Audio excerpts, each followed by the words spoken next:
साथियों नमस्कार, मेरे YouTube चैनल जरूरी सवाल पर आप सबका स्वागत है। आज हमारे बीच हैं प्रोफेसर राघवेंद्र प्रपन्न और हम उनसे उनकी कविताओं पर बात करने जा रहे हैं। आप जो है दिल्ली विश्वविद्यालय में एसोसिएट प्रोफेसर हैं और पिछले 25 सालों से विश्वविद्यालय में पढ़ा रहे हैं। आपने बीए रांची विश्वविद्यालय से किया और एमए दिल्ली विश्वविद्यालय से किया। आपका बीएड, एमएड और एमफिल जो है और पीएचडी दिल्ली विश्वविद्यालय से ही है। आपने कई किताबें लिखी हैं शिक्षा के क्षेत्र में और आपका जो प्रोफेसर ऋतु बाला के साथ भी सहलेखन में कई किताबें हैं। आप कई राष्ट्रीय अंतर्राष्ट्रीय पत्रिकाओं में और जर्नल्स में रिसर्च पेपर लिखते रहे हैं। आप एनसीईआरटी की जो पाठ्यपुस्तक समितियां हैं उनमें सदस्य रहे हैं और एनसीईआरटी की कई पाठ्यपुस्तकों का संपादन भी आपने किया है। आप विभिन्न एससीईआरटीज जैसे बिहार, राजस्थान और दिल्ली की जो एससीईआरटी है वो जो स्कूली बच्चों के लिए पाठ्यपुस्तकें बनाती हैं, उनके जो समितियां हैं, उनकी जो कमिटीज है उसमें भी आप रहे हैं। आप लघु कथाएं लिखते हैं, आप कविताएं लिखते हैं और इसी वजह से हमने सोचा कि आपसे बात की जाए। इसके साथ साथ जनसत्ता, राष्ट्रीय सहारा, हिंदुस्तान टाइम्स जैसे जो अखबार हैं उनमें आपने कई लेख लिखे हैं। तो एक बहुत लंबा कैरियर रहा है आपका पढ़ाने का भी और एकेडमिक्स का भी, और साहित्य की दुनिया में जो है अभी आप एक उभरते हुए जो कवि हैं, लेखक हैं, उसके तौर पर अपनी पहचान बना रहे हैं। तो प्रोफेसर राघवेंद्र प्रपन्न, इस चैनल में आपका बहुत बहुत स्वागत है। आपका बहुत बहुत धन्यवाद डॉक्टर वीरेंद्र, इस महत्वपूर्ण मंच पर मुझे जगह देने के लिए, मुझे बुलाने के लिए मैं बहुत हर्षित हूँ। आपके साथ बात करना हमेशा समृद्धकारी होता है। जरूरी सवाल पर जो आपने मेरा परिचय दिया उससे मैं थोड़ा संकोच और झिझक में आ गया। बहुत उदार परिचय दिया, आपका बहुत बहुत शुक्रिया। मुझे लगता है कि शायद संभव कोशिश करूंगा कि जरूरी सवाल के लिए एक मुकम्मल बातचीत कर सकूं। प्रोफेसर राघवेंद्र जो है, हम इस बातचीत को 3 खंडों में रखेंगे। जो पहली बातचीत है वो आपके अनुभव काव्य को लेकर के, दूसरा यह है कि जो कविता का लेखन है उसके लिए जो लोग लिखना चाहते हैं उनको जो है क्या हम सलाह दे सकते हैं, और तीसरा यह है कि कुछ कविताएं जो आपकी हैं, महत्वपूर्ण कविताएं जिनमें से कुछ प्रकाशित हैं, कुछ अभी अप्रकाशित हैं, और कुछ कविताएं हैं जो हाल में ही आपने मुझे सुनाई और मुझे वो सुनने का मौका मिला। तो 3 खंडों में हम इस बातचीत को रखेंगे। पहली सवाल ये है कि आपने कविता लिखना कब शुरू किया और इसकी वजह क्या रही, कौन सी प्रेरणा रही जिसकी वजह से आपने कविताओं की दुनिया में कदम रखा? आप मुझे अतीत में लेके चले गए। वस्तुतः मैं ये नहीं कह सकता कि यह मेरा व्यक्तिगत उद्यम है। इस रूप में मैं किसी तरह की शाबाशी अपने आप को नहीं दे सकता। घर में एक माहौल था, पिताजी और मेरे दादा वो छंदबद्ध कविताएं लिखा करते थे जिसको तुकांत के तौर पर पहचानते हैं, और मेरे मामा भी कविताएं लिखते हैं, आज भी वो लिखते हैं, छंदबद्ध अधिकतर लिखते हैं। तो वो जीजा साले की मीटिंग हुआ करती थी और उसमें वो कविताएं पढ़ते थे और एक बार और रिकॉर्ड भी करते थे। तो एक बार का वाकया है कि मामा ने बहुत प्रेशराइज कर दिया। मामा मेरे से 10-15 साल बड़े हैं, तो उनका नाम जनार्दन मिश्र है। तो उन्होंने बहुत प्रेशराइज किया कि नहीं, तुम भी कविता पढ़ोगे और अभी पढ़ो। तो मैंने उसी समय एक कविता लिख दी। वो क्लास 7th 8th की बात होगी, और वो ये है कि मैं कुंठित तो नहीं, मेरी प्रतिभा दबी अवश्य है पाठ्यक्रमों के बोझ से। ये कविता मैंने उस समय सुनाई और 2-4 पंक्तियां इसमें और थीं। तो मामा ने मुझे बहुत प्रोत्साहित किया कि तुम तो अलग किस्म की कविताएं लिखते हो। मैंने कहा लिखता नहीं हूँ, लिख रहा हूँ। तो इस तरह से शुरुआत हुई।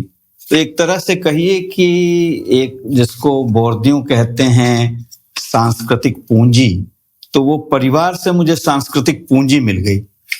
और उसके बाद मेरा एक दोस्त था, मैं पहले रायजादा की, राम रहीम की, जासूसी किस्म की किताबें पढ़ता था लाइब्रेरी से इशू करवा करवा के।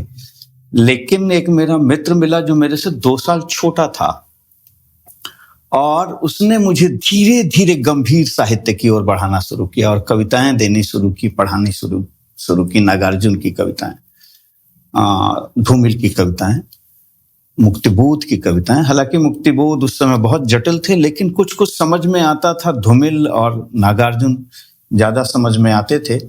तो धीरे धीरे मैं इस तरफ से बढ़ा और कविताएं लिखने लग गया। फिर कविताओं पर टिप्पणी करने लग गया। अब्दुल बिस्मिल्लाह साहब को हमने बुलाया। हम एक संस्था चलाते थे, कलमकार।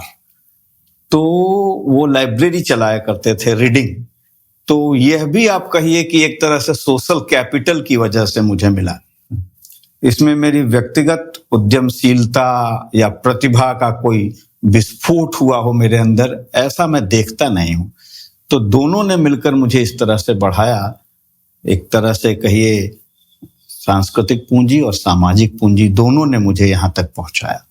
आपकी प्रतिभा के विकास में जो सांस्कृतिक पूंजी है, वो परिवार की हो, आपके माहौल की हो, आपके दोस्तों की हो, उनका एक बहुत बड़ा हाथ रहा है। बहुत सारे लोग ऐसे मिलते हैं जो अपने आप को सेल्फ मेड की तरह से पेश करते हैं, ऐसे कहते हैं कि हम खुद बने हैं, इसमें हमारी किसी तरह की जो सांस्कृतिक पूंजी है उसका कोई योगदान नहीं है। इससे आगे बढ़ते हैं और अभी समझने की कोशिश करते हैं कि मैंने आपकी जितनी कविताएं पढ़ी उसमें जिस तरह की जो कविताएं आप लिखते हैं, क्या कुछ खास तरह के कवि हैं जिनको पढ़ते हुए आपको लगा कि मुझे इस तरह की कविताएं लिखनी चाहिए? नाम तो बहुत है, क्योंकि कविता के से जुड़ाव जो है वो बहुत, मैं बता रहा था कि 7th 8th से हो गया था। तो उस समय से पढ़ते आ रहे हैं, इसलिए कुछ एक नाम लेना बहुत कठिन है, क्योंकि इसमें लोग चयन और बहिष्करण देखेंगे। लेकिन समय सीमा के आधार पर कुछ नाम लेना महत्वपूर्ण होगा। वो ये है कि मुझे धूमिल की कविताओं ने बहुत प्रभावित किया, नागार्जुन की कई कविताएं ने प्रभावित किया। बहुत छोटे छोटे तरीके, छोटे छोटे छंदों में लिखे हुए, जो कि वो तुकांत भी नहीं था, लेकिन उसका आंतरिक छंद था।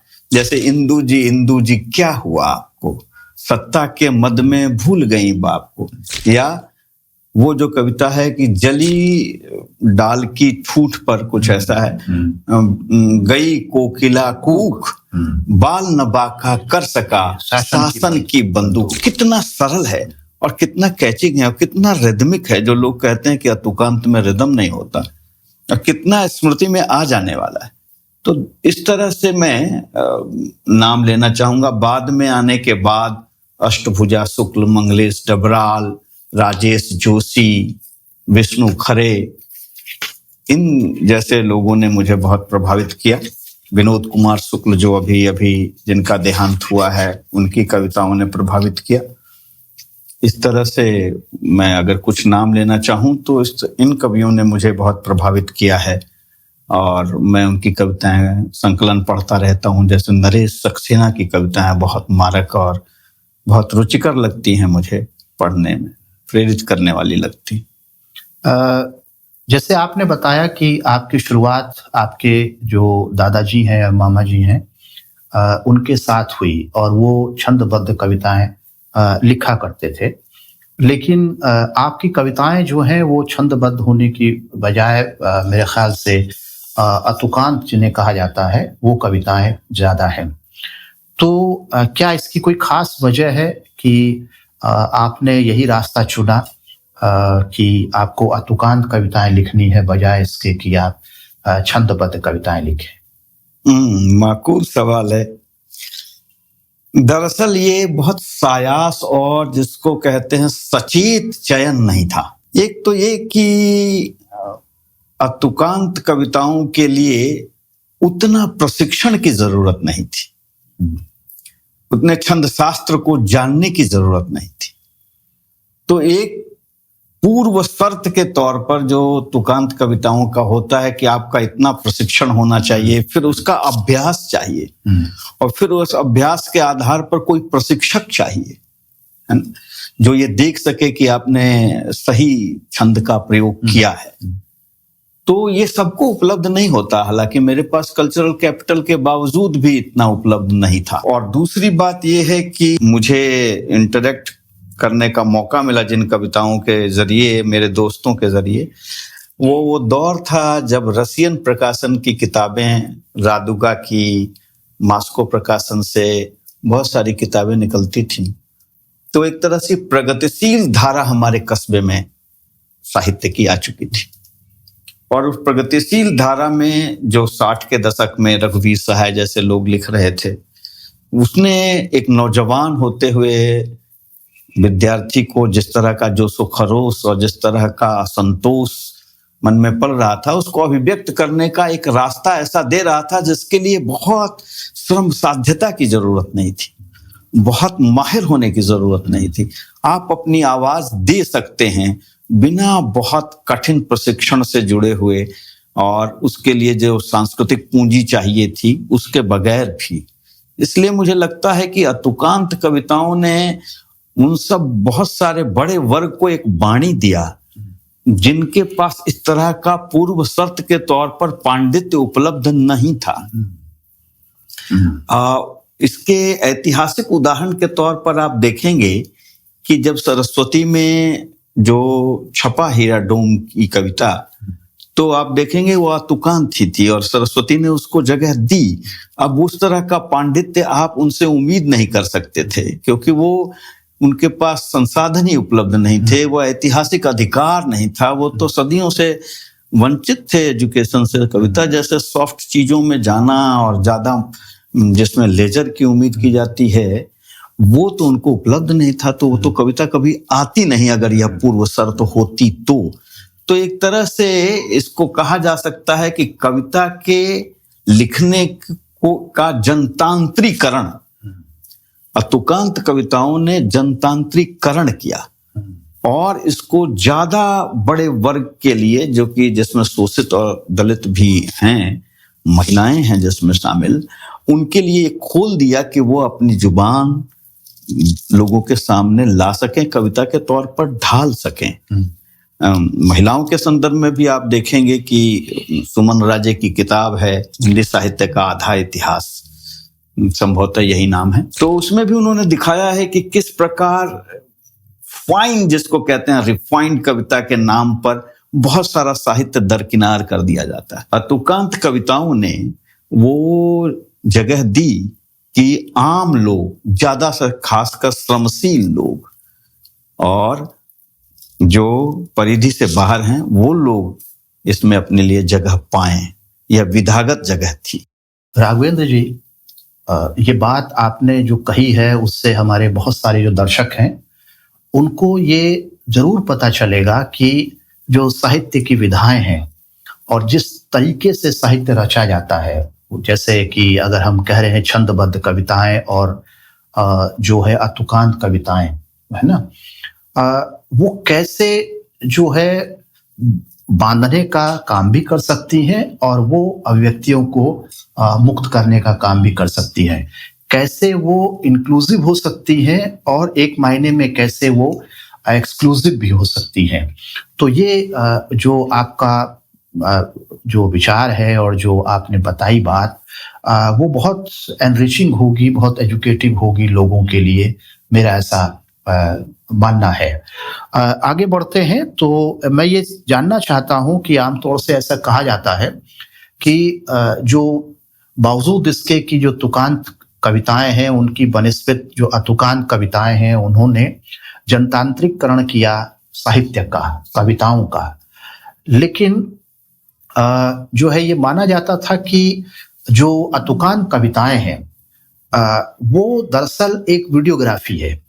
वीडियोग्राफी सेंस में है कि वो उसके पास विस्तार देने के लिए पर्याप्त समय है। उसे जब शब्दों का चयन करना है तो उसे शब्दों का चयन इस तरह से नहीं करना है, इस बंदिश के साथ नहीं करना है कि उसे अंत में एक तुक पर ला करके उसे खड़ा करना है। तो उस बात से वो मुक्त है। और इस तरह से कई लोग कहते हैं कि तुकांत कविताएं दरअसल एक वीडियोग्राफी है, वो स्नैपशॉट नहीं है, वीडियोग्राफी है, और उसमें तफसील और डिटेलिंग के लिए जो है बहुत जो है जगह है। तो क्या जब हम तुकांत कविताएं हैं उनको इस तरह से देखने की कोशिश करते हैं कि उसको में हम डिटेल देते हैं, और कई बार हमने देखा है कि कई तुकांत कविताएं जो हैं वो डिटेल देने के फेर में काफी बोझिल भी हो जाती हैं। एक तो चुनौती ऐसी लगती है हमको। दूसरी चुनौती ये लगती है कि जहां तुकांत कविताएं जो हैं पाठकों के जहन में अपनी एक जगह बना लेती हैं काफी लंबे समय के लिए, क्योंकि उसमें गीतात्मकता का पुट होता है, और तुकांत कविताएं हैं उसमें गीतात्मकता का पुट नहीं है। तो क्या कभी आपके जहन में ये डायलेमा रहा है, ये द्वंद्व की स्थिति रही है कि अगर आपको अपनी कविताओं को लंबे समय तक के लिए लोगों के, पाठकों के जहन में जो है रखना है, तो आपको तुकांत की तरफ भी बढ़ना चाहिए? क्या आपने कभी इस पर विचार किया है? बिल्कुल ठीक बात है। ये कोई भी विधा अपने आप में न निरापद है और न ये कहा जा सकता है कि ये एकदम बेकार है। ये मतलब ये खासियत और ये कमी, ये सीमाएं विधाओं के साथ जुड़ी हुई है। ऐसा इकहरे विचार पर नहीं जाया जा सकता कि तुकांत कविताओं की आज कोई महत्ता ज्यादा हो गई है, ज्यादा लोग लिख रहे हैं तो तुकांत कविताओं की कोई प्रासंगिकता नहीं है, ऐसा नहीं। लेकिन तुकांत कविताएं में जो विवरण के अलावा सत्ता से जूझने का, सत्ता संस्थानों से जूझने का, विभिन्न तरह से प्रश्न उठाने का, उसके अलग अलग वर्गों के हिसाब से उसके छटपटाहट को लाने का जो एक नजरिया और दृष्टिकोण है, वह भी बहुत महत्वपूर्ण है, जो इन कविताओं को अपना रास्ता देती हैं। इसलिए विवरण केवल कहा जाए कि तुकांत कविताओं में विवरण ज्यादा है या स्नैपशॉट्स है, ये मुझे लगता है कि इसको और विस्तार से देखे जाने की जरूरत है, क्योंकि एक दृष्टिकोण, एक नजरिया, एक प्रतिबद्धता, एक छटपटाहट, एक तड़प, एक निराशा से उभरने का एक जो है मादा इन कविताओं में आपको दिखाई देता है। पूरा दृष्टिकोण दिखाई देता है, जिसको आप प्रगतिशील कविता धारा के मोटे दौर में रखेंगे। हाँ, लेकिन ये द्वंद्व है, ये मुश्किलें भी हैं कि तुकांत कविताओं के साथ जो सुविधा उपलब्ध है कि वह आपके स्मृति में जगह बना लेती हैं अपनी तुकांतता की वजह से, और ये कम महत्वपूर्ण नहीं है। मैं इसको कमतर, इस कंपोनेंट को आंक कर नहीं चल रहा है, ये महत्वपूर्ण हिस्सा है कि अगर आपके स्मृति का हिस्सा नहीं है तो आपके रोजमर्रे के जीवन से वो गायब हो जाता है। इसलिए बहुत सारी ऐसी कविताएं हैं जो श्रेष्ठ कवियों के हैं, और उसमें वो कविता के तौर पर बहुत, तुकांत कविता के तौर पर श्रेष्ठ कविताएं हैं, लेकिन वह स्मृति का हिस्सा नहीं बन पाती। आप अगर देखेंगे कि जो तुकांत कविताएं हिस्सा बनी हैं, उनका मुख्य स्ट्रेंथ कथ्य से ज्यादा उसकी शैली है, उसकी तुकांतता है। लेकिन अतुकांत कविताएं भी इसको थोड़ी दूर तक तोड़ सकती हैं कोई, लेकिन रिप्लेस तो नहीं कर सकता है, लेकिन तोड़ सकती हैं। जैसे बहुत सारी कविताएं हैं, जैसे विनोद कुमार शुक्ल की कविता आप ले सकते हैं, और बहुत चर्चित है। विनोद कुमार शुक्ल नहीं रहे कुछ ही दिन पहले, इस वजह से भी इस समय चर्चा में है, लेकिन उनकी बहुत सारी कविताएं बहुत चर्चा में है। जैसे एक आदमी हताशा में बैठ गया था, मैं व्यक्ति को नहीं जानता था, हताशा को जानता था, मैं उसके पास गया, पूरी ठीक से कविता याद नहीं है, मैंने उसकी तरफ हाथ बढ़ाया, वो मुझे नहीं जानता था, मेरे हाथ बढ़ाने को जानता था। तो ये स्मृति का हिस्सा है लोगों के दिमाग में।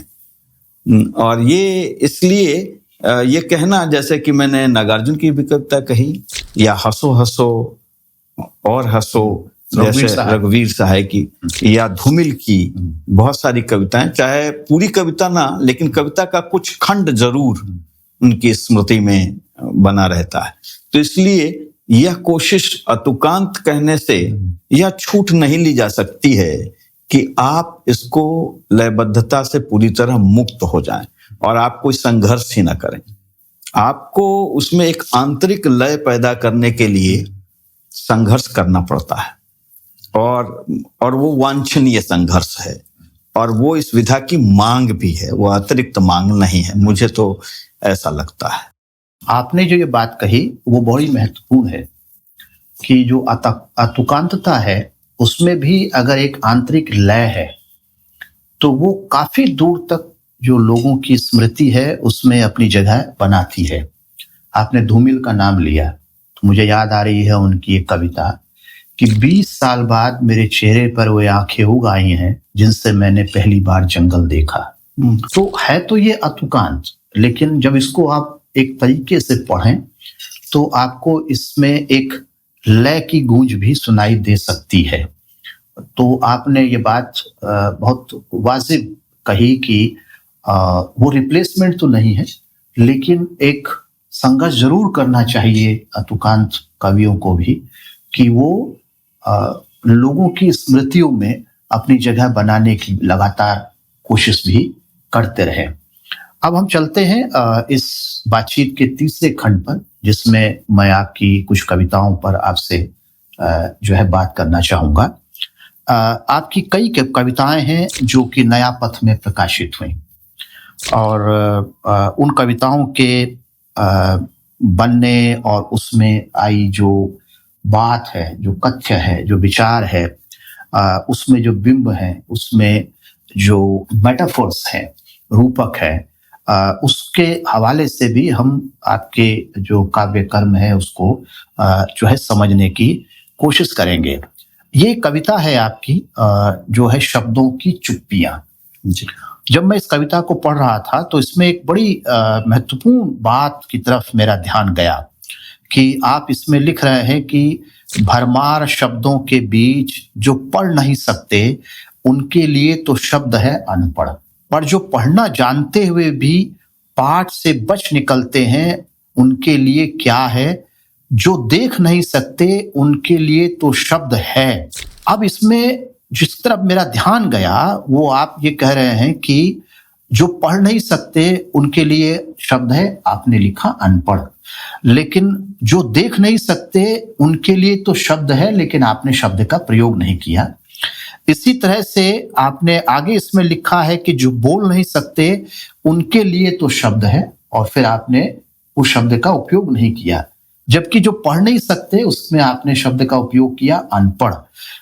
तो एक कवि जब इस कविता को लिखने के लिए शब्दों का चुनाव कर रहा था और ये तय कर रहा था कि उसे कहाँ पर एक शब्द विशेष का उपयोग करना है और कहाँ पर उस शब्द विशेष का उपयोग नहीं करना है, तो क्या वैचारिकी रही होगी उस वक्त में, इस पर थोड़ा सा बताइए।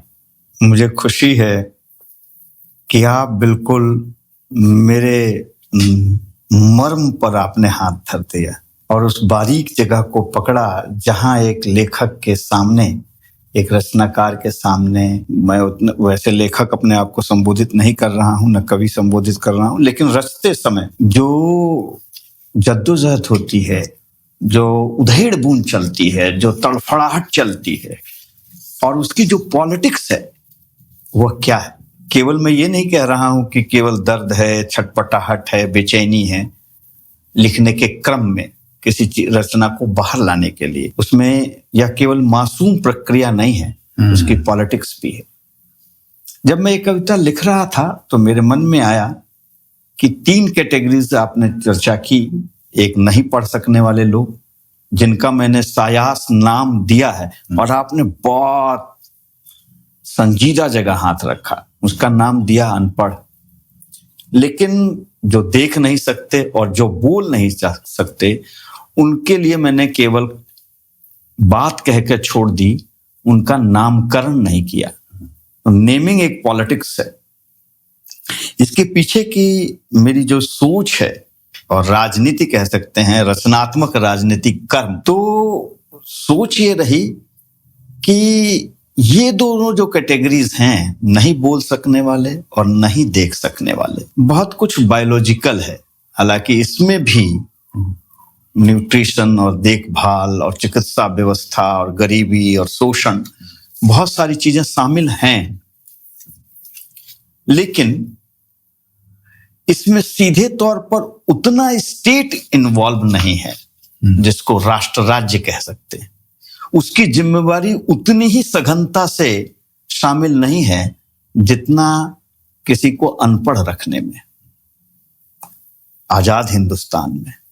तो इसलिए मुझे लगा कि जो कुछ हद तक बायोलॉजिकल हो सकता है और बहुत कुछ समाज रचित और व्यवस्था रचित, संरचना रचित हो सकता है, उसका मैं नाम न दूं और उसका नाम ज्यादा दूं, उसका नाम उभारूं जिसमें स्टेट का, नेशन स्टेट का हस्तक्षेप है और जो उसका कर्म था और वह अपने कर्म से, चाहे तो इरादतन या सोच की कमी की वजह से या किसी और तरीके से, आप कारण जो भी गिनवा सकते हैं, वो कारणों पर मैं नहीं जा रहा हूं, लेकिन जिसमें स्टेट वो काम पूरा नहीं कर सका, इसलिए मैंने उसका नाम दिया और बाकी का नाम नहीं दिया।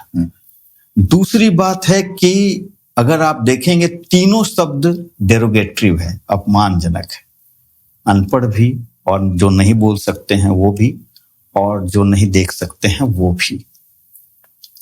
लेकिन समाज जितना बरतता आया है ऐसे लोगों को जो नहीं देख सकते, कविताओं में भी, रचनाओं में भी, साहित्य में भी, कहावतों में भी आप देखोगे कि अंधे की लकड़ी, बहुत सारी कहावतें हैं, मैं वहां नाम नहीं लेना चाहता हूं। तो जितना शिकार ये अभिव्यक्ति के हुए, सामाजिक बर्ताव के हुए, ये ज्यादा सघन था, जिसमें इनका रोल नहीं था, लेकिन वो पढ़ना चाह रहे थे और स्टेट ने नहीं पढ़ा। इसलिए मैंने जो जिम्मेवारी ज्यादा निभाई जा सकती है राष्ट्र राज्य के द्वारा, उसका नेमिंग किया और बाकी लोगों को मैंने इशारे पर छोड़ दिया, उनके लिए नेमिंग नहीं किया।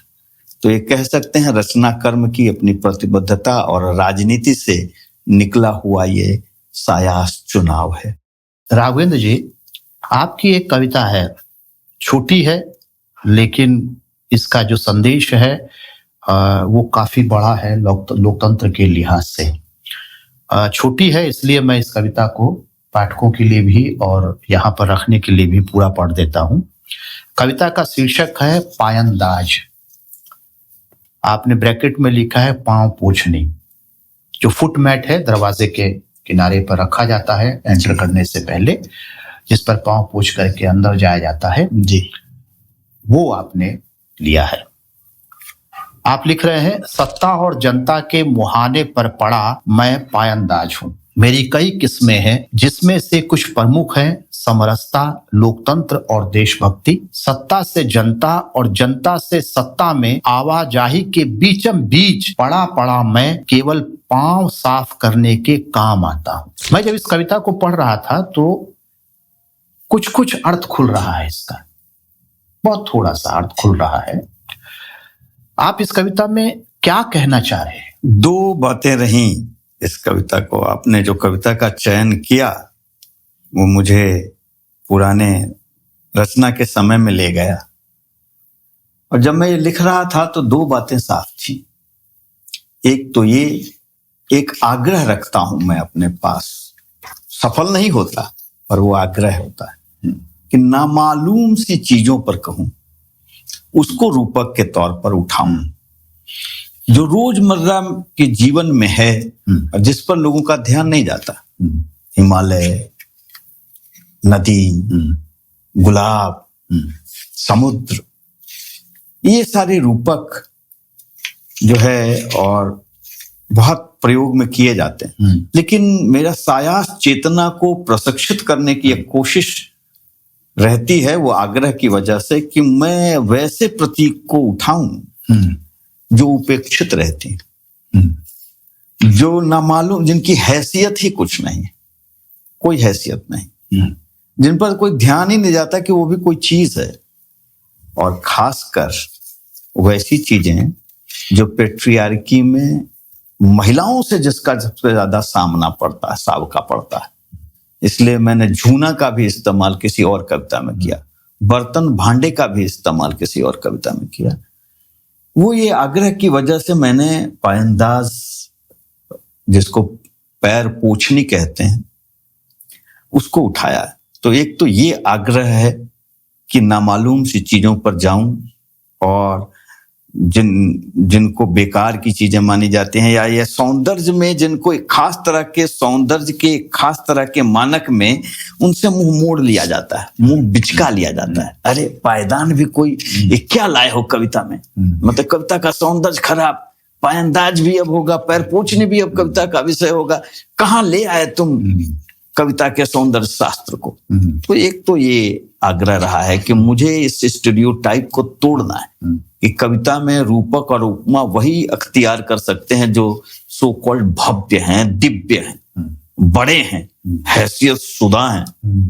इनको तोड़ना, इनसे भिड़ना, इनसे जूझना और इनका विकल्प के तौर पर देखना आसपास की पसरी हुई चीजों पर, जो हमारी सेवाओं में ज्यादा लगे रहते हैं। तो एक तो ये था। दूसरा ये था कि आइडियोलॉजी, आप देखते हैं जिन आइडियोलॉजीज का मैंने इस्तेमाल किया, समरसता, समता, लोकतंत्र और देशभक्ति, ये आइडियोलॉजी जो पैर पोछनी के तरह मैंने कहा कि सब, मतलब आप देखेंगे कि इन्हीं वादों के साथ आते हैं, और जब वो सत्ता के गलियारे के अंदर आते हैं तो इसमें पैर पूछ के चले जाते हैं। जैसे कि ये पायदान है और उसमें समरसता नाम की एक पायदान है, और वहां पूछ के चले गए उस पायदान में, पैर पूछने में। अब उनको समता से कोई लेना देना नहीं है, देशभक्ति से कोई लेना देना नहीं है, पैर साफ हो गया, वहीं पर साफ हो गया। जिसको समाजशास्त्री हैबरमास ने कहा था कि आइडियोलॉजी एक वो मोटी चादर है, विचारधारा वह मोटी चादर है जिसमें निहित स्वार्थों को ढक लिया जाता है। तो एक तरह से कहिए कि कविता रचते हुए यह केवल मेरी निजी सृजनपने की उपज नहीं है, इसमें इंटरसेक्ट करता है। जो पढ़ा हुआ विचार है, जो समाजशास्त्र है, शिक्षा शास्त्र है, वह इसमें ताने बाने की तरह आकर घुलता मिलता है। तो एक तो रूपक के तौर पर ऐसी चीजों को उठाना, और दूसरी जो आइडियोलॉजीज जिस प्रकार से हेजेमनी कायम करती हैं, शोषण को बरकरार रखती हैं, और दूसरी तरह की जिस तरह की आइडियोलॉजीज का नाम लेकर लोग सत्ता में आते हैं और फिर उससे अपने आप को दरकिनार कर लेते हैं, इस विश्वास के साथ कि भारत की जनता जगी हुई नहीं है और उस आइडियोलॉजी को पकड़ कर नहीं रखेगी कि आपने तो पायदान से पहले आपने ये कहा था, और पायदान आपने उसको तो पायदान बना दिया, आपने समता को, समरसता को आपने तो पायदान बना दिया, उसको पूछ कर अंदर चले गए। उसके पहले आपके पैरों में ये सब सना था, समता, समरसता, देशभक्ति, ये सब सना था, और उसके बाद आपने उसको साफ कर लिया जैसे कि वो कोई गंदगी हो। पैर पूछने किस लिए काम आता है कि आप पैर बाहर की गंदगी न लेकर जाएं। तो ये तो ऐसा हुआ कि बाहर आपने गंदगी के तौर पर लोगों के बीच में फैला दिया, आपके लिए निजी तौर पर वो गंदगी है, और आपने पूछ लिया उसमें पैर और बाहर आकर पाक साफ होकर बैठ गए, उन चीजों से साबका नहीं है। तो ये जो समाजशास्त्रीय जो भी थोड़ा बहुत पढ़ने से जो समझ बनी है वो, और सौंदर्य शास्त्र के, वैकल्पिक सौंदर्य शास्त्र के घोल मेल ने मुझे इस कविता को लिखने की ओर बढ़ाया। राघवेंद्र जी, आपने ये बात सही कही कि आपकी कविताओं में जो आम से दिखने वाले चीजें हैं उनको आपने बिंबों की तरह और रूपकों की तरह से उपयोग किया है। आपकी एक और कविता है जिसका शीर्षक है गणित की जिंदगी जी। और जब मैं इस कविता को पढ़ रहा था तो मुझे एक मायने में ये कविता जो है बड़ी ही मारक भी लगी और साहित्य की दृष्टि से बहुत ताकतवर भी लगी, क्योंकि एक तो इस कविता में बहुत सारे जो बिंब हैं उनका आपने उपयोग किया है। और ये जो बिंबों की झड़ी है, वह उस दुनिया से उठाई है जिस दुनिया की तरफ आम तौर से लोग देखना पसंद नहीं करते हैं। और आप क्योंकि विश्वविद्यालय में पढ़ाते हैं, तो सीधे तौर पर आपका साबका ऐसी दुनिया से भी नहीं पड़ता है। लेकिन कहीं कहीं आते जाते हुए सड़कों पर, गलियों पर, चौराहों पर, स्टेशनों पर, बस स्टैंड पर आपने ऐसी चीजें देखी होगी जिसने आपको उस काव्य की तरफ बढ़ाया, जिसका सृजन के तौर पर ये कविता जो है गणित की जिंदगी हमको दिखाई देती है। उसके कुछ हिस्से मैं दर्शकों के लिए पढ़ना चाहता हूं और फिर उसके बाद आप इस पर अपनी बात कहिएगा। आप लिख रहे हैं, वैसे तो आरंभिक अवस्था में बच्चे सीखते हैं गणित के पूर्णांक 1, 2, 3, पर पूरे दिन जिस्म तोड़ने के बाद उसने अपने बाप को 4 पेट की भरपूर भूख के सामने एक पाव रोटी को 4 हिस्सों में फाड़ते हुए सीखा पौना चौथाई। एक प्याला चाय की तलब को 4 भागों में बांटते देख सीखा 1/4। वैसे तो आरंभिक अवस्था में बच्चे सीखते हैं ग्राम और किलो, पर अपने यहाँ रोज रोज पुड़िया में बंधा सामान आता देख उसने सीखा छटांक रत्ती। औना पौना रत्ती छटांक ने उसका पीछा यही नहीं छोड़ा। जब वह बाप, पति और दोस्त बना तब भी औना पौना रत्ती छटांक ही बाप, पति और दोस्त बन पाया। जब वह 18 साल का हुआ तब नागरिक बना, पर 1/4 उसके आंगन में अब कभी चांदनी उतरती है तो पौना चौथाई रत्ती छटांक ही उतरती है। तो एक तो ये कि आम जिंदगी बहुत सारे लोग जो जी रहे हैं, हिंदुस्तान में कहा जा रहा है कि 80 करोड़ लोगों को मुफ्त का अनाज मिल रहा है, तो उनमें से बहुत सारे लोग इस तरह की जिंदगी जी रहे हैं जिनकी हिस्से में 1, 2, 3 नहीं आ रहा है, वो रत्ती छटांक आ रहा है। और आप वहां लिख रहे हैं कि जो वो नागरिक बन गया, और हमने ये वादा किया था कि एक नागरिक को जो बुनियादी हक है संविधान में दिए गए, उनका हक है, लेकिन उसके आंगन में जो चांदनी उतरी है, यानी जो ये बिंब है चांदनी का, वो भी रत्ती और छटांक ही उतरी है? तो इसको जरा हमारे दर्शकों के लिए थोड़ा सा आप खोलिए कि आप इस कविता से क्या कहना चाह रहे हैं। डॉक्टर वीरेंद्र, आज आप मुझे बिल्कुल खोल कर रख देंगे पाठकों के सामने। आपके सवाल ऐसे हैं एकदम उधेड़ कर रख देने वाला, कुछ भी एकदम निजी चीजों में जाना अच्छा भी है और मुझे खुशी भी है कि आप उस मूल तत्व तक जाना चाहते हैं जिससे ये रचना आई मेरे अंदर। और किसी के साथ कैसे होती है मुझे मालूम नहीं, लेकिन मेरे साथ कैसा हुआ, जब मैं, आजकल आप देखते हैं कि दुकानें होती हैं और पैकेट्स में आते हैं चीजें, आप खरीदने जाएंगे तो पैकेट होता। हमारे समय में और अभी भी कई जगहों पर, बहुत सारी ऐसे जगहों पर, कस्बों में, गांवों में परचून की दुकान होती थी, बोरियों में सामान होता था। हमारे पास इतना क्रय शक्ति नहीं होता था कि हम साल भर का, महीने का, सप्ताह का राशन लेकर आए। तो कुछ पैसे दिए जाते थे, ये लो इतने पैसे का जीरा ले आओ, इतने पैसे का दाल ले आओ, इतने पैसे का चावल ले आओ, 1 किलो आटा ले आओ। तो जब जीरा, हींग जैसी चीजें और हल्दी जैसी चीजें होती थी, तो वो उसी हिसाब से बहुत छोटा बटखना होता था, उस तराजू में वो रखता था और उसमें एक कागज रखता था और कागज में वो चम्मच से उठाकर डाल देता था, उसको बड़े कुशलता से बांध देता था, वो गिरता नहीं था। तो वो पुड़िया बनते थी। आजकल आयुर्वेद में सुना होगा आपने कि वो पुड़िया बांधते हैं, लेकिन वो राशन भी पुड़िया में ही आता था, इवन नमक भी। तो वो क्रय शक्ति का अभाव था। तो इस वजह से वो रूपक मेरे दिमाग में रहा जब मैं यहाँ बच्चों को पढ़ते देखता था तो मुझे ये लगा कि उनको तो 1 किलो सिखाया जाता है, उनको तो 2 किलो सिखाया जाता है, उनको तो 1 मीटर सिखाया जाता है, उनको एक पूर्णांक सिखाया जाता है।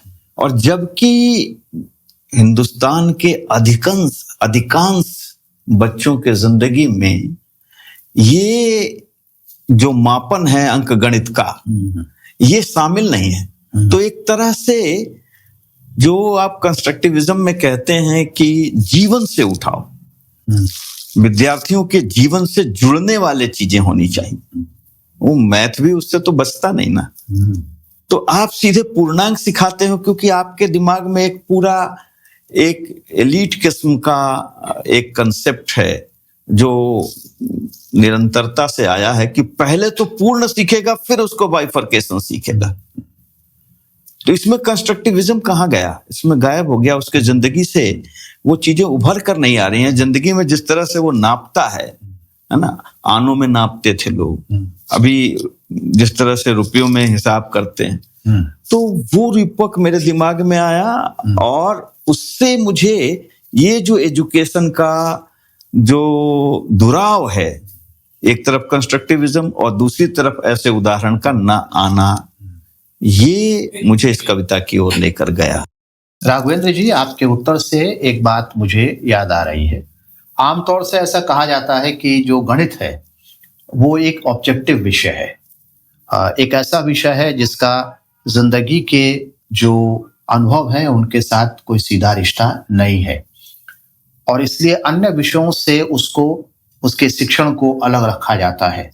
लेकिन आपने एक बड़ी महत्वपूर्ण बात कही कि जब हम पाठ्यक्रम बना रहे हैं, जब हम सवाल बना रहे हैं, जब हम खास तौर पर जो अलजेब्रा है उसके सवालों को बना रहे हैं, तो हम उस दुनिया की तरफ देखने के लिए तैयार नहीं हैं, या शायद वो लोग जो वो किताबें बनाते हैं, वो सवाल बनाते हैं, वो उस दुनिया की तरफ देखने के लिए तैयार नहीं है, या उस दुनिया के सीधे अनुभव उनको है नहीं।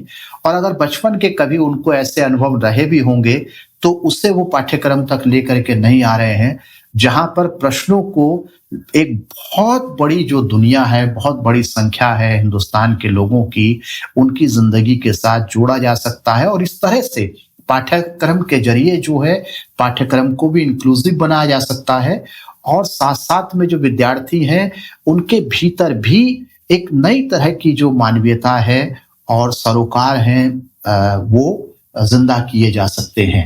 तो बहुत बहुत महत्वपूर्ण बात आपने इस कविता के जरिए कहने की कोशिश की है। आपकी एक कविता है जो हंस में प्रकाशित हुई और उस कविता का शीर्षक है परित्याग। इस कविता में आपने बहुत सुंदर बातें कही हैं। ये कविता है छोड़ना पर कुछ इस तरह छोड़ना। तो इसमें आपने जो छोड़ना है उसको बिंब की तरह से इस्तेमाल किया है और बाद में उस बिंब को समझाने के लिए आपने बहुत आम जिंदगी के साथ साथ में जो मिथकीय रूपक हैं उनका भी उपयोग किया है। जैसे आप कह रहे हैं कि छोड़ना पर कुछ इस तरह छोड़ना जैसे छोड़ता है पेड़ पत्तियां पतझड़ में नई पत्तियों के लिए जगह बनाते हुए। छोड़ना पर कुछ इस तरह छोड़ना जैसे छोड़ता है खरबूज अपना बंध रस से भर जाने के बाद महमहाते हुए। छोड़ना पर उस तरह नहीं, पहले आपने कहा कैसे छोड़ना, फिर आप कह रहे हैं कि कैसे नहीं छोड़ना है जी। और उसमें आप कह रहे हैं कि छोड़ना पर इस तरह नहीं जैसे पुराने मकान से चाहे गए मकान में शिफ्ट करते वक्त छोड़ दिया जाता है पौधा लगा कोई अनाकर्षक गमला। जैसे छोड़ दिया जाता है देवता का पुराना धुराना कैलेंडर, जैसे छोड़ दिया जाता है कोना झड़ा चाय का कप। और फिर अंत में आप लिख रहे हैं छोड़ना पर उस तरह नहीं जैसे छोड़ा था सीता को राम ने लोकहित के नाम पर मरते हुए लांछन छोड़ने को पवित्र परित्याग बताते हुए।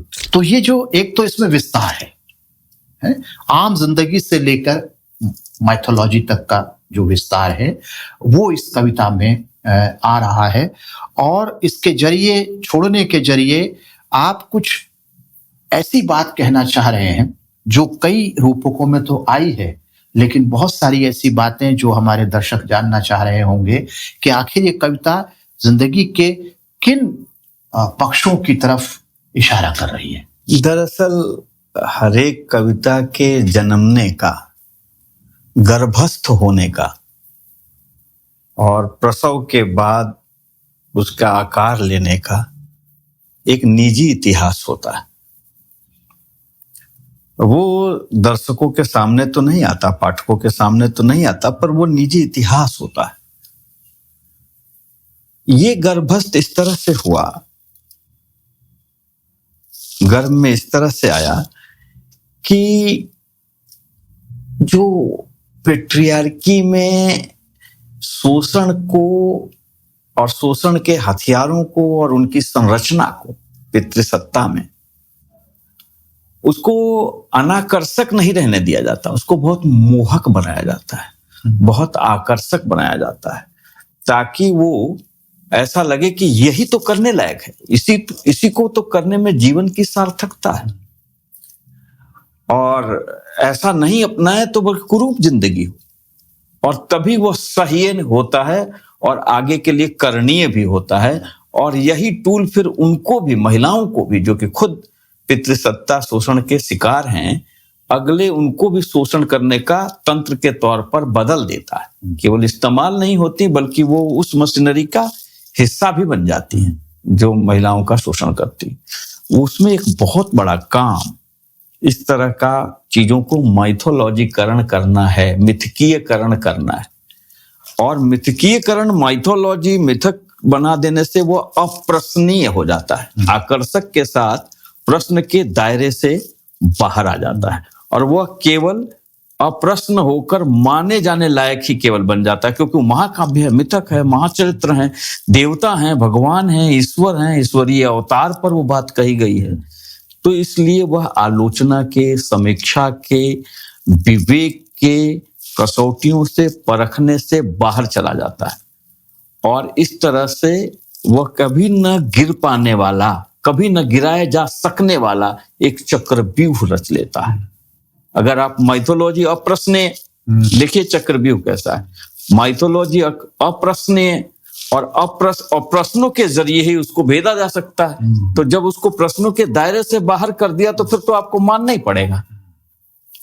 तो पहले आया कि मतलब एक बड़ा महिमा मंडन किया गया कि भाई सीता ने जो छोड़ा वह लोकहित के लिए छोड़ा, अपनी न्यायप्रियता के लिए छोड़ा, और वो यह दिखाने के लिए कि वो साधारण से साधारण व्यक्ति की बात भी सुनते हैं, इतने बड़े राजा होने के बाद, इतने बड़े महायुद्ध जीतने के बाद, इतने बड़े ताकतवर और सो कॉल्ड विद्वान व्यक्ति को पराजित करने के बाद जो शासन आया है। अयोध्या वैसे भी पहले गरिमा मंडित था। तो ये सवाल ये था कि भाई उन्होंने, लेकिन उसको, उसके छोड़ने को उसके तीखेपन के साथ नहीं आने दिया। उसकी पेट्रियार्की जो कुरूपता है पितृसत्तात्मक, उसके साथ नहीं आने दिया, और उसको ऐसा कर दिया कि भाई राम राज्य में ऐसा होता है जिसमें अति शूद्र, मतलब जिनसे उन्होंने वो बात सुनी जो मिथक जुड़ा हुआ है कि भाई सीता के बारे में वो लांछन लगा रहा है, और उसके नाम पर कि ये सबसे निम्न धरातल पर रहने वाले व्यक्ति को सुनकर, समझकर, और एक न्याय प्रिय राजा होकर, और इतना बड़ा कठिन निर्णय दोनों चरम पर दिखा रहे हैं। एक तो वो कि उस समय उन ऐसे लोगों को सुना ही नहीं जाता था, सवाल ही नहीं, जुबान ही नहीं है, बोलने का अधिकार ही नहीं, तो सुनने की बात तो बहुत दूर है। सुना तो आज भी बहुत सारे लोगों को नहीं जा रहा, जुबान ही नहीं है। तो वैसे लोगों की जुबान है, वो बोल रहे हैं, और उनके बोलने को सुने जाना लायक माना जा रहा है, और उतनी दूर तक की संवेदना रखी जा रही है, एक बात। और दूसरी बात है कि जीवन के कठिनतम निर्णय, कठोरतम निर्णय उस सुनने के हिसाब से लिया जा रहा है। तो मुझे इस मिथकीय आख्यान को, जो कि पितृसत्ता में शोषण का औजार बनती है, उसको भेदने का मन था इस कविता। तो इस रूप में यह शुरू में आइडिया के तौर पर आया, और एक तरह से एक एक कर्म के तौर पर आया कि इस आइडियोलॉजी को मैं भेदूंगा। कविता गर्भस्थ इस तरह से हुई, बाद में और तरीके से विकसित हुई। राघवेंद्र जी, अब बात करते हैं आपकी कुछ ऐसी कविताओं पर जिन्हें सुनने का मौका मुझे मिला है और जो अभी प्रकाशित नहीं हुई हैं।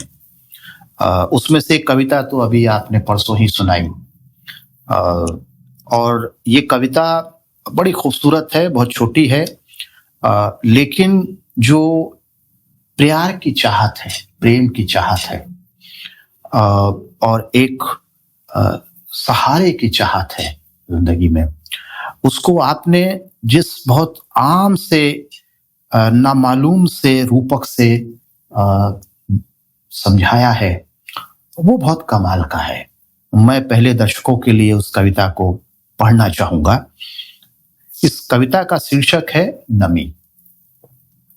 घिसती घटती हुई तुम, घिसती घटती हुई तुम, मेरी उंगलियों के पोरों पर इतनी सी नमी की तरह बची रहना, ताकि मैं जीवन की कढ़ाई को चूल्हे से उतार सकूं, सांस के एक झोंके में, बिना किसी बाहरी पकड़ के। तो दो रूपक है, नमी की तरह और जीवन की कढ़ाई। हमारे दर्शकों के लिए इसको और कैसे समझाएंगे? दरअसल जैसा मैंने आपको कहा कि हर रचना के जन्मने की एक अपनी कथा होती है। मैं देख रहा था कि मेरी जीवन संगनी ऋतुबाला वो कह रही थी कि मुझे ऐसा लग रहा है कि मेरी हाइट घट रही, क्योंकि वो लगातार बेड पर बैठी रहती हैं ताकि बच्चे पढ़ें, देखते रहें, उनकी आपूर्ति होती रहे। सिटिंग का काम 10th के एग्जाम के समय में उन्होंने छुट्टी ली, जिसको सरकार देती है चाइल्ड केयर लीव के लिए, तो उन्होंने बेटी के लिए छुट्टी ली कि उसकी देखभाल हो सके और पढ़ाई ठीक से कर सके। इस दरमियान वो लगातार बैठी ही रही और सिलेंडर का काम, बिजली का काम, फला पेमेंट, वो पेमेंट, वो सब करती रही, जिसकी वजह से मुझे एक तरह से समझिए कि पैट्रियार्की में मिली हुई ये फुर्सत, ये दर्द रहता है, क्योंकि मैं जेंडर स्कूल एंड सोसाइटी भी पढ़ाता हूं। तो एक तरह से कहिए कि ये पैट्रियार्की की संरचना में मिली हुई फुर्सत ने मेरी रचनाओं को लाने में काम किया। एक तरह से एक शोषण से निकला हुआ समय भी है, माना जा सकता है इसको। तो ये फुर्सत मुझे न होकर अगर उन्हें मिलती दूसरे तरीके से पलट कर, तो शायद उनकी जुबान से वो सब निकलता। तो इन सब में मैं देख रहा था कि जबकि बौद्धिक प्रखरता में नहीं कह सकता कि मतलब कोई तुलनात्मक स्थिति है कि उनकी कम है मेरे से, लेकिन मौके नहीं, मौके तमाम संघर्षों के बावजूद भी, लगातार मेरी कोशिशों के बावजूद भी मैं उतना नहीं उतर पाता हूं। और ये शायद मेरी ट्रेनिंग का हिस्सा है। तो मुझे दिखाई दे रहा है कि हर तरह से वो घिस रही थी, हर तरह से उनकी काया, बौद्धिक काया, फुर्सत की काया और शारीरिक भी वो सिमट रही है। तो मुझे ये दर्द मेरे दिल में था, उसके लिए सही समय नहीं मिल रहा था, सही रूपक, सही भाषा नहीं मिल रही थी। जब वो कल नहीं थी, परसों नहीं थी, तो मैं कड़ाही गर्म करके उतार रहा था, तो मैंने देखा पकड़, जो जिसको संडासी कहते हैं, वो दूर रखा हुआ था। तो मैंने कहा एक क्षण में उतार लेता हूँ। तो पकड़ के मैंने उतारा, हालांकि उतने में गर्मी प्रवेश कर गया, पर हाथ जलने से बच गया। तब मुझे वहां से ध्यान में आया कि वो तो मेरी जिंदगी में एक पोर में रहने वाली एक नमी की तरह है। तो मैं कम से कम ये कोशिश करूं कि कम से कम घटते घिसते हुए भी इस बात के लिए संघर्ष करूं कि कम से कम वो नमी की तरह तो बची रहे मेरे पास। इसमें भी एक तरह का यूटिलिटेरियन ख्याल हो सकता है।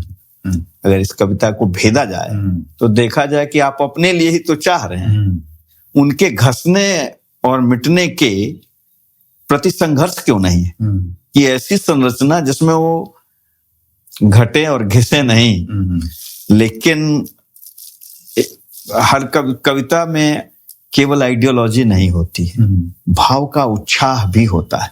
ये कामना है कि वो इतना घिसती नहीं। ये चाहत और यहाँ से संघर्ष जन्म ले भी सकता है और नहीं भी ले सकता, वो डिपेंड करता है। पर जन्मभूमि ये हो सकती है कि अगर आप व्यथित हैं तो संभव है कि आप संघर्ष की ओर जाएं, उनको बचाने के लिए जाएं, उनको समृद्ध करने की ओर बढ़ाएं, उनको झमटार वृक्ष बनाने में योगदान दें आप कम से कम अपनी तरफ से, न कि केवल वहां से जीवन प्राण सोखते रहें। ये इसकी कथा है। इस कविता से संतुष्ट भी हूं और असंतुष्ट भी हूं। अपनी इस पिछली कविता के आलोक में जो बात आपने कही, उसमें एक किस्म की आत्म स्वीकृति भी है, आत्मालोचन भी है, और एक सजग व्यक्ति की दृष्टि भी उसमें दिखाई देती है। मैं जानता हूं कि आप जो है यूनिवर्सिटी में जेंडर का कोर्स भी पढ़ाते हैं, तो एक कविता आपकी मेरे को पढ़ने का मौका मिला जो अभी प्रकाशित नहीं है, और आपने वो कविता मुझे सुनाई भी। हाल में ही आप एक स्कूल गए थे और वहां पर से आप इस कविता को उसका एक पौधा लेकर के चले आए। बड़ी खूबसूरत कविता है और बहुत ऐसी चीजें जिससे हम रोज गुजरते हैं, लेकिन जो है वहां से उसको एक रूपक बना करके और उससे कविता के रूप में गठित किया जा सकता है, उसकी एक वानगी इस कविता में हमको देखने को मिलती है। बड़ी सुंदर कविता है और मैं चाहूंगा कि दर्शक इस कविता को सुने। कविता का शीर्षक है प्रार्थनाएं, और इस कविता में हमको दिखाई देता है कि कैसे जो एक जेंडर है, यानी फीमेल जेंडर है, उसको लेकर के कितनी खूबसूरत बात इस कविता में कही गई है। तो कविता है, इसका शीर्षक है प्रार्थनाएं। सजदे में, प्रार्थना में या फिर कृतज्ञता से भरकर मुझे अगर कहीं मत्था टेकना हो तो मैं अपना मत्था उस अनाम पत्थर पर टेकना चाहूंगा जो हंसते खिलखिलाते हुमक कर आसमान तोड़ती लड़कियों के मस्ती भरे सैकड़ों कदमों को दिन भर वर्षों से अपनी पीठ पर ले जा रहा है। आज जो कमान सरीखा नतोदर हो गया है, लो मैं अपना मत्था धरता हूं बालिका विद्यालय के उस पत्थर पर जिस पर उकेरा गया था उम्मीद का पहला सूरज। कभी कभी मंदिर में नहीं, इतिहास की सीढ़ियों पर होती हैं सबसे संजीदा प्रार्थनाएं। इसमें जो रूपक है और जो बिंब है पत्थर का, और फिर एक रूपक है कि उम्मीद का पहला सूरज, तो क्या कहानी है इस कविता की?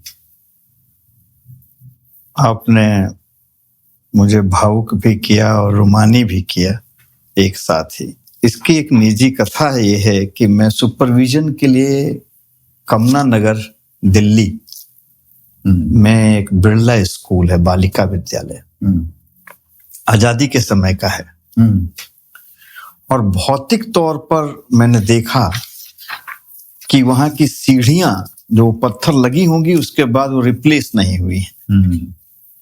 यह एक अलग ही कथा कहती है कि लड़कियों की शिक्षा को लेकर, उनको दी जाने वाली सुविधाओं को लेकर व्यवस्था कितना संजीदा है।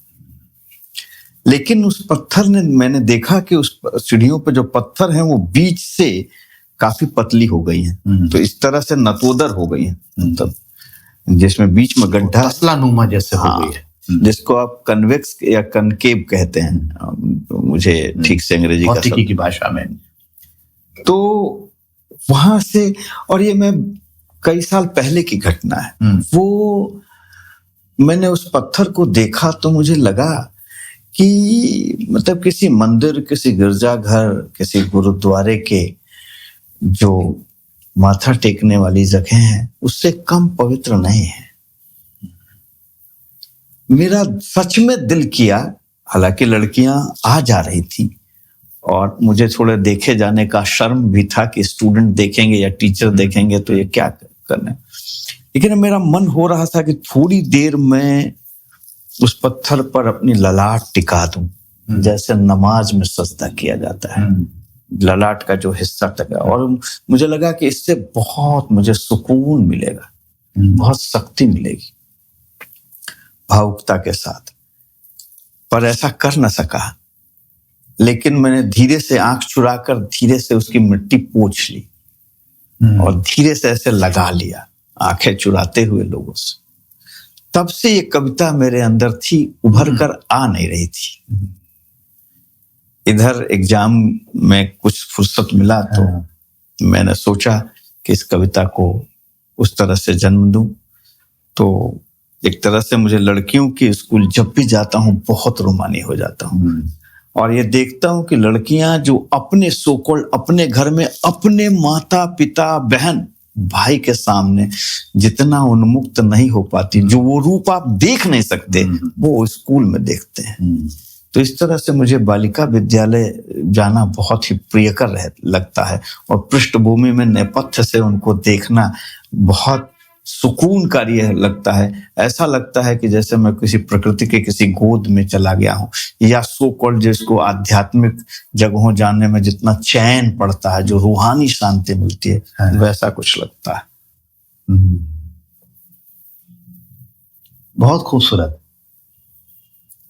बहुत खूबसूरत। जिस तरह से आपने जो है एक नौकरी के हिस्से को, यानी विद्यार्थियों को, अपने बीएड के विद्यार्थियों को पढ़ाते हुए देखने के लिए, उनका मूल्यांकन करने के लिए स्कूल जाने के अनुभव को जितना रूमानियत से और जितने मोहब्बत से और जितनी भावनाओं से आपने भर दिया, और उसमें जो है लड़कियों की आज़ादी का ख्याल जो आपको जितना प्रिय तरीके से इस कविता में उभर कर आया है, बड़ी ही जो है बहुत प्रेरणादायक भी है और बहुत खूबसूरत भी है एक कविता के तौर पर।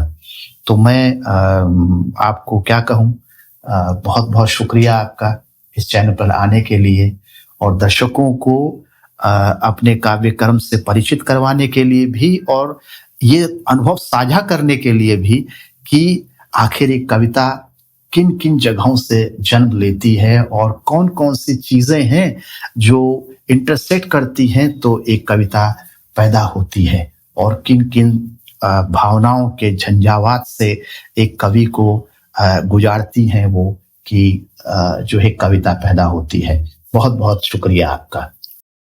आपका बहुत बहुत आभार जरूरी सवाल पर मुझे जगह देने के लिए, और उससे भी ज़्यादा ये कि आपने आज मुझे भावुक भी किया, रुमानी भी किया अपने सवालों के जरिए, और नितांत निजी रचना के निजी अनुभवों को पाठकों के सामने, श्रोताओं के सामने रखने का मौका दिया। आपके सवालों ने वो संभावना थी जिससे मैं रीविजिट करूं, वरना इस भागते दौड़ते समय में अपने पुराने समय में जाकर देखना और उस पर उससे संवाद करना बहुत दुष्कर हो गया है। तो एक तरह से रचना कर्म की प्रक्रिया से फिर से रूबरू होना, फिर से मुलाकात करना ना, वो कुछ ऐसा ही हुआ कि जैसे विस्थापित होकर 20 साल बाद आप पुराने घर में जाते हैं और जिस तरह से रुमानी हो जाते हैं, उसी तरह से रचना कर्म में, हालांकि ये विस्थापन नहीं है, रचना कर्म में ढीले ढाले रूप में मैं यूज कर रहा हूं, लेकिन उन जगहों पर जाना, उन अनुभवों पर जाना, एक तरह से फिर से उस सृजन में पढ़ने जैसा मौका दिया आपने। इसके लिए बहुत बहुत आपका आभार। तो दर्शकों, ये थी बातचीत प्रोफेसर राघवेंद्र प्रपन्न के साथ में। मुझे उम्मीद है कि आपको ये पसंद आई होगी। अगर आपको ये वीडियो अच्छा लगता है, ये चैनल अच्छा लगता है, तो आपसे रिक्वेस्ट है कि इसे लाइक, शेयर और सब्सक्राइब करें। मिलते हैं अगले वीडियो में, तब तक के लिए नमस्कार।